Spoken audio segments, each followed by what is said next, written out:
کتاب اردو افسانہ عہد حاضر میں جلد دوم مرتب رابع الرباع افسانہ نگار سید احمد قادری قلمی نام سید احمد قادری پیدائش 11 ستمبر 1954 تعلیم PhD اعزاز بہار Urdu academy award Uttar Pradesh Urdu academy award مغربی بنگال اردو اکیڈمی ایوارڈ اور دیگر تصانیف ریزہ خواب افسانے 1995 دھوپ کی چادر افسانے 1995 پانی پریشان افسانے 2003 ملبہ افسانے 2015 افسانہ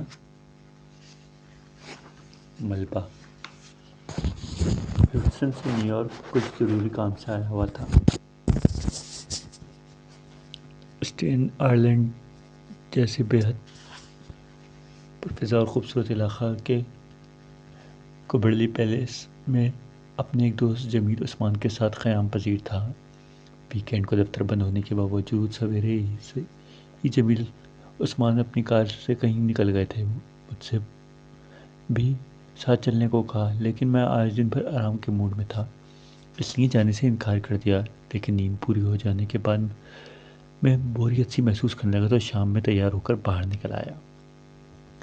باہر کا موسم بڑا خوشگوار تھا۔ تازہ ہوا کے سرد جھونکوں نے مجھے پوری طرح سے تازہ دم کر دیا۔ ہر طرف بچھی مخملی ہری گھاس جھومتے ہوئے پیڑ کی شاخیں میں تازہ ہوا کے اپنے اندر سموتے ہوئے آگے بڑھتا جا رہا تھا۔ اتنے حسین اور دلکش موسم کمرے کے اندر بند رہ کر اتنی دیر تک لطف اندوز نہ ہوا، اس کا افسوس ہونے لگا۔ پھر سوچا کہ ابھی بھی وقت زیادہ نہیں ہوا ہے، ابھی تو شام جوان ہے۔ یہ سوچتا ہوا میں آگے بڑھ رہا تھا کہ خیال آیا کہ آج تنہا سیر کی جائے۔ اس خیال کے آتے ہی میں نے چند قدم کے فاصلے پر اسٹین آئرلینڈ فیری کے لیے جانے والی بس کے اسٹاپ پر کھڑا ہو گیا۔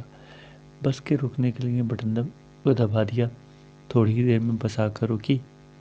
ویکینڈ کی وجہ سے بس میں کوئی خاص بھیڑ نہیں تھی، بس ایک خوبصورت اور سبک لڑکی ڈرائیو کر رہی تھی۔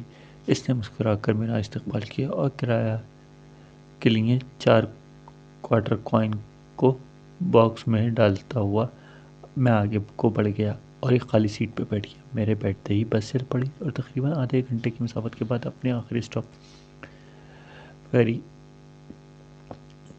پہنچ گئی۔ بس اسٹاپ سے فیری کے لیے سیڑھیاں طے کرتا ہوا نیچے بہت بڑے سجے سجائے ویٹنگ ہال میں آ گیا، جہاں سینکڑوں کی تعداد میں مرد عورتیں فیری کے آنے کے منتظر تھے۔ اس بھیڑ میں بھی شامل ہو گیا۔ فیری یہاں سے دنیا کے مشہور تجارتی اور صنعتی مرکز میں ہیٹن تک فری تھی، اس لیے کوئی ٹکٹ نہیں لینا پڑا۔ فیری کے آنے میں ابھی کچھ ہی دیر تھی، میں نے کھڑے اپنے طرف کا جائزہ لیا۔ طرح طرح کے لوگ، روپ رنگ لباس، میری نگاہیں چاروں طرف گھوم رہی تھیں کہ دیکھا میرے چند قدم کے فاصلے پر ایک دبلی پتلی بےحد حسین سی لڑکی مسکراتے ہوئے میری جانب دیکھ رہی۔ میں نے سمجھا وہ اپنی مسکراہٹ کے ساتھ کسی اور سے مخاطب ہے۔ جلدی سے میں نے اپنے ارد گرد پر نظر ڈالی، پھر اس کی طرف دیکھا۔ مجھے سخت تعجب ہوا، مجھے ہی اپنے ہونٹوں پر مسکراہٹ لیے دیکھ رہی تھی۔ میں نے رسمی طور پر اس کی دل آویز مسکراہٹ کی جواب میں مسکراتی ہوں۔ مجھے مسکراتے ہوئے دیکھ کر وہ چند قدموں کے فاصلے طے کرتی ہوئی میرے قریب آ گئی۔ ہائے کہتی ہوئی اپنی دانا ہاتھ میری جانب بڑھا دیا۔ میں نے جھجکتے ہوئے اس سے ہاتھ ملائے۔ اس کا مرمری ہاتھ ابھی میرے ہاتھ میں ہی تھا کہ اس نے اپنے سفید موتیوں جیسے دانت دکھاتے ہوئے ایک خاص ادا کے ساتھ اپنا نام بتایا، Catherine. Glad to meet you. منتخب ہوتے ہوئے میں نے بھی جواب دیا، سیم ٹو یو۔ مخاطب ہوتے ہوئے میں نے بھی جواب دیا، same to you. I am Irfan. چند ساتوں تک وہ صرف مجھے مسکرا کر دیکھتی رہی۔ اس درمیان میں نے اس کا سراپا جائزہ لیا۔ وہ نیلی شرٹ اور لال رنگ کے چست اسکرٹ میں ملبوس تھی۔ گلابی رنگت کی اس کی غضب کی معنی خیز مسکراہٹ نے تو جیسے مجھے سحری طاری کر دیا تھا۔ میں خاموشی سے اس کو ادا میں کھویا ہوا تھا کہ اس نے پھر مسکراتے ہوئے مجھ سے سوال کیا، کہاں مین ہیٹن؟ اوہ میں بھی، گڈ اوکے۔ اس کے گڈ اور اوکے کہنے میں معنی خیز مسرت کی جھلک نمایاں تھی۔ میں خاموش رہا۔ میرے ذہن میں طرح طرح کے خیالات سر ابھار رہے تھے۔ کیونکہ لڑکی مجھ سے دوستی کرنا چاہتی ہے، کہیں اس کا فلرٹ مجھے کسی مصیبت میں نہ ڈال دے۔ لیکن اس کے خوبصورت چہرے پر معصومیت چھلک رہی تھی۔ اس کے حسین چہرے کی معصومیت میرے خوف کو کافی کم کر دیا۔ ابھی وہ مجھ سے کچھ بولنے ہی والی تھی، میں نے پیری پر سوار ہونے کے لیے گیٹ کھل گیا۔ میں تیزی سے اس کی طرف بڑھا اور اسی تیزی سے وہ بھی میرے ساتھ ساتھ آگے بڑھی۔ پیری کی پہلی سڑی پر قدم رکھتے ہی وہ ذرا سا لڑکھڑا گیا اور جلدی اس نے میرا ہاتھ تھام کر خود کو گرنے سے سنبھال لیا۔ لیکن سنبھلنے کے بعد بھی مزید چند سیڑھیاں چڑھتے ہوئے اس نے میرا ہاتھ نہیں چھوڑا۔ اس نے میرے دائیں ہاتھ کو اپنے ہاتھ سے مضبوطی سے پکڑے ہوئے تھے۔ اس کے گداز ہاتھ کا لمس میرے جسم میں پور اتر کر جس عجیب سی لذت سے آشنائی کر رہا تھا۔ میں چاہ کر بھی اس کے ہاتھ سے اپنا ہاتھ نہیں چھڑا پا رہا تھا۔ پیری کے اندر پہنچ کر میں نے سمندر کے باہر خوبصورت مناظر سے لطف اندوز کے لیے کھڑکی سے ساتھ والی سیٹ پر بیٹھ گیا۔ سامنے کی کھڑکی والی سیٹ بھی خالی تھی۔ میں نے اسے وہاں پر کا اشارہ کیا۔ اس نے سیٹ کا اندازہ کرتے ہوئے میرے ہی بغل میں ہی بیٹھ گئی۔ چٹی سی نگاہ اس پر میں نے ڈالی تو دیکھا اس کے والے انداز میں مجھے دیکھ رہی تھی اور مسکرا رہی ہے۔ اس کی مسلسل مسکراہٹ دیکھ کر مجھے کچھ عجیب سا لگنے لگا۔ میری نگاہیں کبھی اس کے حسن و جمال کو جذب کر رہی تھیں تو کبھی کھڑکی میں لگے شیشے سے سمندر کی لہروں پر تیرتے ہوئے طرح طرح کے بوٹ اور فیری پر ہوتی۔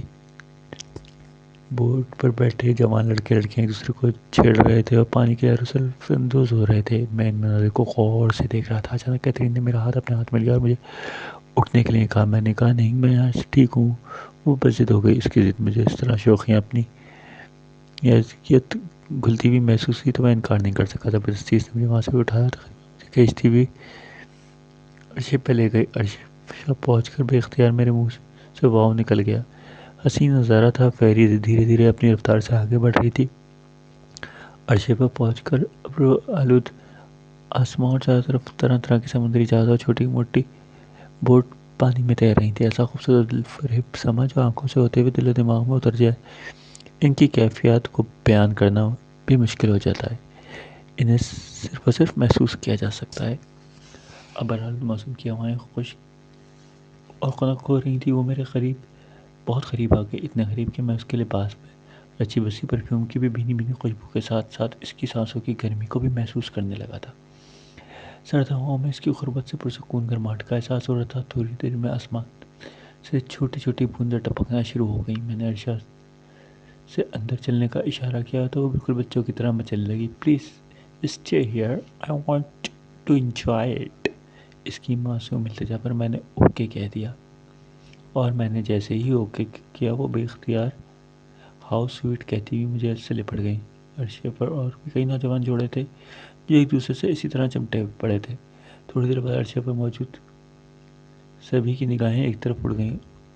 اسٹیچو آف لبرٹی دھیرے دھیرے قریب آ رہا تھا۔ فیری جیسے ہی اس کے سامنے پہنچی، عرشے پر لوگوں کے کیمرے اور موبائل کے فلیش چمکنے لگے۔ سارے لوگ فرانس کے دیے گئے عالمی عوامی دوستی کی اس یادگار اور تاریخی مجسمے کی تصویر کو اپنے ساتھ کیمرے میں اور موبائل میں قید کرنے لینا چاہتے تھے۔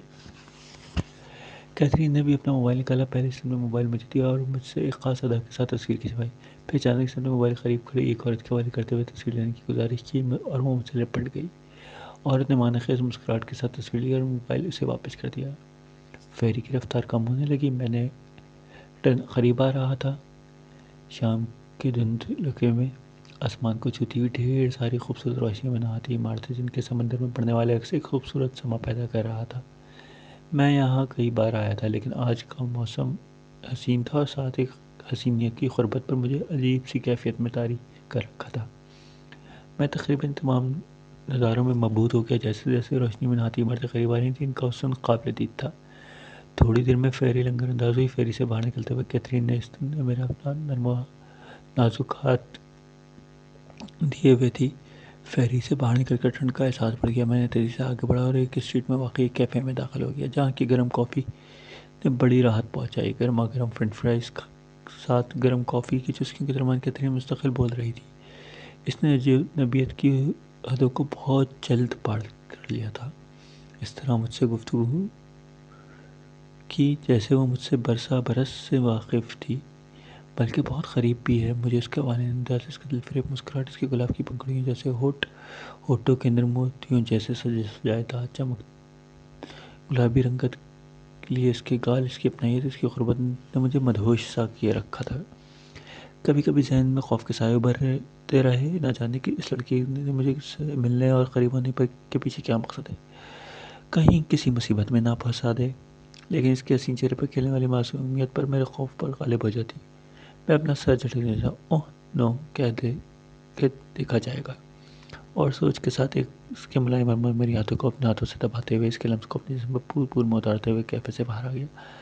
باہر آ کے سامنے کی دکان سے سگریٹ کا ایک پیکٹ خریدا۔ پیکٹ ایک سگریٹ نکال کر اپنے ہونٹوں پر رکھا ہی تھا، اس کے ہاتھ میں سگریٹ کی طرف بڑھا اور ایک سگریٹ لے کر اس نے بھی اپنا خوبصورت گلابی ہونٹ سے دبا لیا۔ میں نے لائٹر سے پہلے اس کی سگریٹ پھر اپنی سگریٹ سلگائی، ایک لمبا سا کش لیا۔ ٹھنڈ اور کافی کے بعد سگریٹ کی طلب بہت بڑھ جاتی ہے، جو کہ میری بڑھ گئی تھی۔ میں نے اس کی جانب دیکھا، وہ بھی گہرے کش لے کر اندر ہی اندر طمانینت محسوس کر رہی ہے۔ اس کی گلابی رنگت کے چہرے پر پھیلی ہوئی لالی سے عیاں ہو رہا تھا۔ اس نے سگریٹ پینے کے انداز سے میں نے سمجھ لیا وہ سگریٹ کی عادی ہے۔ سگریٹ کا آخری کش لگا کر اس نے سگریٹ کا ٹکڑا اس سیٹ پر کھڑے ایک ایشٹرے میں ڈال دیا اور پھر پلٹ کر میرا ہاتھ تھاما اور لمبے لمبے ڈگ بڑھتی ہوئی ایک اسٹریٹ سے دوسری اسٹریٹ کی طرف بڑھتے لگی۔ راستے میں گولڈن بلک Rockefeller Center, Times Square وغیرہ ملے۔ میں ان کے پاس رکنا چاہتا تھا، لیکن اس وقت اس کے قدم بہت تیزی سے اٹھ رہے تھے۔ یہاں کسی خاص مقصد سے نہیں آیا تھا، بس بوریت دور کرنے نکل آیا تھا۔ یہ بوریت اس قدر حسین تفریح میں بدل جائے گی، اس کا مجھے اندازہ نہ تھا۔ میں بھی اس کے ساتھ ساتھ تیز تیز قدموں میں آگے بڑھ رہا تھا۔ میرا دایاں ہاتھ مستقل اپنے بائیں ہاتھ لیے ہوئے چل رہی تھی۔ چلتے چلتے اس کے علاقے سے بھی گزرا جہاں پوری دنیا میں امن و امان قائم کرنے کے لیے UN کا صدر دفتر قائم ہے۔ یہاں دنیا کے تقریباً ہر ملک کا قومی جھنڈا لہراتا ہے، لیکن اس وقت نہ جانے کی اس عالمی شہرت یافتہ عمارت میں اداسی چھائی ہوئی تھی۔ اس عمارت کو اداسی کو خاص طور پر میں نے نوٹ کیا۔ ایسا کیوں؟ تیز تیز قدموں سے آگے بڑھ رہی تھی وہ۔ اس نے کئی شارٹ کٹ راستے کو بھی اپنایا۔ کچھ دیر بعد میں نے دیکھا وہ ورلڈ ٹوئن ٹاور میموریل، جو کبھی ورلڈ ٹریڈ سینٹر کے نام سے جانا جاتا تھا، اس کے قریب تعمیر شدہ بہت بڑے فوارے کے قریب پہنچ کر کھڑی ہو گئی۔ میں چونک پڑا، وہ یہاں کیوں آئی ہے؟ بارش کی ننھی بوندیں ٹپک رہی تھیں۔ پھر کافی لوگ بھی اس کے گرد جمع تھے، بغور دیکھ رہے تھے اور تصویر اتار رہے تھے۔ مختلف طرح کی روشنی بکھیرے اس فوارے کے قریب پہنچتے اس نے میرا ہاتھ چھوڑ دیا اور آگے بڑھی۔ فوارے کی پوری گہرائی کے ماربل پر گندہ سینکڑوں ناموں میں سے ایک نام پر اس نے اپنا نام رکھ دیا اور اس نام کو پانی کی بوندوں نے بھگو دیا۔ اس نے بڑے پیار سے اپنے دائیں ہاتھ سے پانی پوچھا اور پھر وہ نام پر جھک گئی۔ اس نام سے اس نے اپنے گرم گرم ہونٹ رکھ دیے۔ دیر تک وہ اس نام کو کس کرتی رہی۔ اس دوران اس کی آنکھیں نم ہو گئیں۔ اس کی گہری کالی جھیلی آنکھوں سے کئی بوندیں آنسو کو ٹپکتے ہوئے میں نے دیکھا۔ میں دیکھ کر حیرت زدہ تھا، اس کے بارے میں کچھ پتا ہی نہیں، اور یہ اچانک یہاں اس طرح میں کچھ سمجھ نہیں پا رہا تھا۔ کئی منٹوں کے بعد جب وہ وہاں پر سے ہٹی اور میرے قریب آ گئی، اس کا معصوم اور خوبصورت چہرہ اور غمگین تھا۔ میرے قریب آ کر اس نے اپنے چہرے پر زبردستی مسکراہٹ لانے کی کوشش کی۔ مجھے دیکھتے ہوئے میری آنکھوں میں حیرت اور استعجاب سے دیکھا۔ وہ سمجھ گئی۔ پھر اس نے بتایا کہ وہ نام جسے میں نے کس کیا وہ میرا منگیتر تھا، جو 9/11 کو بہت سارے لوگوں کے ساتھ مارا گیا۔ اس کی لاش بھی مجھے دیکھنے کو نہیں ملی۔ میں اسے لپٹ کر رو لیتی، مجھے صبر آ جاتا، اس لیے ہر ویکینڈ کو آ کر اسے کس کرتی ہوں۔ اس کی باتیں سن کر مجھے حیرت کے سمندر میں ڈوبتا چلا گیا۔ اس نے مجھے مہوئے حیرت دیکھتے ہوئے کچھ بولی نہیں اور میرا ایک ہاتھ پھر اپنے ہاتھ میں لے کر آگے بڑھنے لگی۔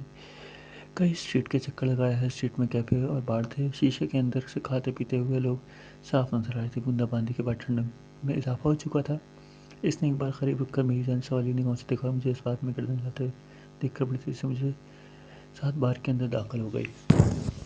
ہم دونوں ایک ٹیبل پر بیٹھ گئے، آمنے سامنے نے مینیو دیکھے بغیر ڈنر کا آرڈر دے دیا اور ساتھ میں شراب بھی منگوا لی۔ میں شراب نہیں پیتا، اس لیے میں نے اپنا سوڈا کہا۔ اس نے مجھے ایسے دیکھا لیکن کچھ بولی نہیں۔ اس سے پہلے کہ ٹیبل پر ڈنر شراب کے کئی گھونٹ وہ لے چکی تھی، میں نے بھی سوڈا واٹر کی چسکی لی اور چسکی کے دوران دل و دماغ میں اٹھ رہے طوفان کو کئی طرح کے سوال نے گھیرے ڈال دیے۔ وہ شراب کے گھونٹ پیتی رہی، مجھے دیکھ کر مسکراتی رہی، لیکن اس کی مسکراہٹ میں وہ والہانہ انداز نہیں تھا۔ میں نے محسوس کیا وہ زبردستی مسکرا رہی ہے۔ اب کئی پیگ لینے کے بعد اس کا چہرہ تمانے لگا۔ اس نے اسی درمیان میرے سوالوں کا جواب دینے کے لیے سرا ڈھونڈ لیا۔ کچھ دیر بعد اس نے بولنا شروع کیا، میں اندر ہی اندر سے بہت ٹوٹی ہوئی لڑکی ہوں۔ بچپن میں ہی ماں باپ چھوڑ گئے، میری پرورش میرے بھائی نے کی، بڑی ہی مشکلوں سے تعلیم حاصل کی۔ ورلڈ ٹریڈ سینٹر میں واقع ایک فرم میں جاب کر رہی تھی، وہیں مارک سے ملاقات ہوئی۔ چند ملاقاتیں ہی محبت میں بدل گئیں۔ مارک مجھے بہت چاہتا تھا، دل و جان سے۔ وہ مجھے وہ خوشی دینا چاہتا تھا جن سے میں محروم رہی۔ ہم دونوں شادی کرنے والے تھے، اپنا گھر بسانے والے تھے کہ اچانک اس دن سب کچھ بگڑ گیا۔ اس دن جاب سے آف لیے ہوئے تھی، ٹی وی پر اچانک دیکھا کہ تاش کے پتوں کی طرح فلک بوس سے ہمارا زمین بوس ہو رہی تھی۔ میں نے دیکھتے ہی بے تحاشا فل اسپیڈ میں گاڑی دوڑاتی ہوئی وہاں پہنچنے کی کوشش کی۔ دیکھا تو چاروں طرف گرتی عمارت کا گرد و غبار میں ڈوبا ہوا، ہر طرف ملبہ تھا۔ عمارت گرنے سے چند گھنٹے قبل ہی موبائل سے اس سے باتیں ہوئی تھیں۔ وہ اس شام کو مجھے لے کر تفریح کے لیے خاص کسی جگہ پر لینے جانے والا تھا۔ میں چیختی چلاتی مارک کو تلاش کرنے کے لیے آگے بڑھنا چاہتی تھی، لیکن پولیس نے ہر طرف کارڈن لگا دیا تھا۔ ہر طرف ملبہ، غبار، شعلے، اور ان شعلوں میں میرے سارے سپنے دن میں خاکستر ہو گئے۔ ملبہ بھی سینکڑوں لوگوں میں کے ساتھ میرا مارک بھی دفن ہو گیا۔ گھر میں میرا بڑا بھائی جو فوج میں چند ماہ قبل عراق جنگ سے لوٹا ہے، لوٹنے پر اس نے دیکھا اس کی بیوی سے چھوڑ کر دوسرے کی ہو گئی۔ وہ اس صدمے کو برداشت نہیں کر سکا۔ دل و دماغ پر جنگ کے اثرات اور بیوی کی بے وفائی نے اسے پاگل کر دیا۔ وہ اب اپنی بیوی کو یاد کر کے روتا ہے۔ کبھی کہتا ہے، دیکھو دیکھو، میں نے دشمن کی خوبصورت بیوی کو گولی سے اڑا دیا، دیکھو اس کا بچہ اس کے سامنے ہی میں نے بم سے مار کر پرخش اڑا دیے، ہاں ہاں میں نے سینکڑوں لوگوں کو گولیوں سے بھون دیا، ساری لاشیں ملبہ میں دفن ہو گئیں۔ ملبہ، ہاں افغانستان میں ملبہ، عراق میں ملبہ، سیریا میں ملبہ، لیبیا میں ملبہ، غزہ میں ملبہ، انسانوں کا ملبہ، لاشوں کا ملبہ ہے، ملبہ ہی ملبہ۔ وہ چیخ چیخ کر آسمان سر پر اٹھائے رکھتا اور شراب میں ڈوبا رہتا ہے۔ جی چاہتا ہے مجھے کوئی ایسے ہی کسی ملبے میں دفن کر دے، لیکن کبھی کبھی اداسیوں کے درمیان تم جیسا کوئی مل جاتا ہے تو جینے کی خواہش انگڑائیاں لینے لگتی ہیں۔ لیکن میں اب جینا نہیں چاہتی۔ میں اس قدر ٹوٹ کر بکھر چکی ہوں کہ خود کو سمیٹنا چاہوں بھی تو سمیٹ نہیں پاتی۔ میرا پورا وجود غم و دکھ و مصیبتوں کے ملبے پہ دبا پڑا ہے۔ ایک کہتے کہتے وہ زار و خطا رونے لگی۔ اس کے چہرے پر کھلنے والی مانے خیز مسکراہٹ کب کی غائب تھی۔ اس کی سسکیاں تیز ہو رہی تھیں۔ میں حیرت سے اسے دیر تک روتا ہوا دیکھتا رہا۔ میری سمجھ نہیں آتا میں کیا کروں اور کیا نہ کروں۔ بے اختیار میں نے اس کے شانے پر محبت بھرا ہاتھ رکھ